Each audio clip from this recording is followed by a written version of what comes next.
And the White House is walking back statements made earlier this week by President Joe Biden. On Monday, the president said the United States would intervene if China tries to forcefully take Taiwan.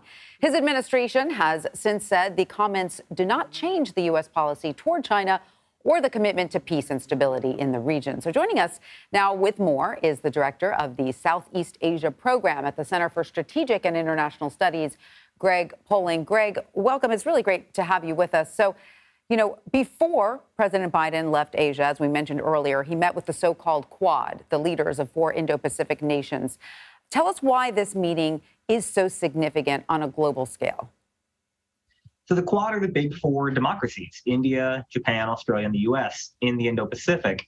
And the idea of the Quad is really about showing that democracy can still deliver better, right? That it's competing with China by showing the rest of the region that China's not their only option. We can help with vaccines and infrastructure investment and all of these other public goods that they really need.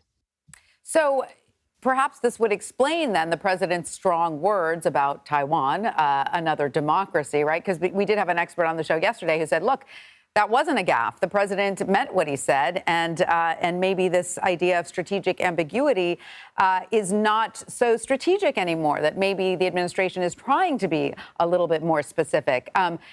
Do you agree with that point? And can you explain why the South China Sea is vital and why it's been such a big point of contention? The president said this 3 times, and the White House has walked back 3 times that the U.S. is going to directly intervene in the case of a Chinese invasion or attack on Taiwan. The fact is, I don't know if this changes U.S. policy. The White House has said it doesn't, but China's war plan has always assumed that the U.S. would intervene in the case of an attack on Taiwan. So this doesn't change anything for China. When it comes to the South China Sea, to the south of Taiwan, the biggest problem here is that China's increasing control over the South China Sea makes it impossible for U.S. allies and partners to access their own waters, to have their own rights. And it really calls into question whether or not international law and rules still apply in China's backyard. And this is important to the U.S. because it is important to the region. The U.S.'s ability to project power in Asia has always relied on the willingness of allies and partners to facilitate that.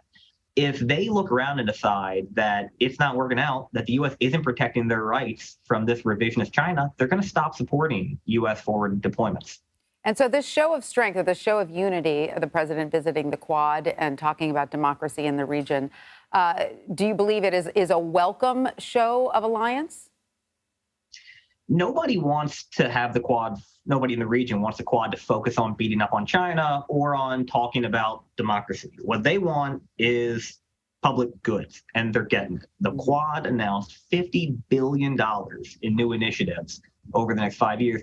That's a big number, and it really addresses urgent needs. The most important probably being this new maritime domain awareness initiative that they've launched, which is going to help small island and coastal states protect against illegal fishing and paramilitaries, both of which mostly come from China. All right, Greg Polling, thank you so much for joining us. It's really great to have your insight. We appreciate it. Thanks.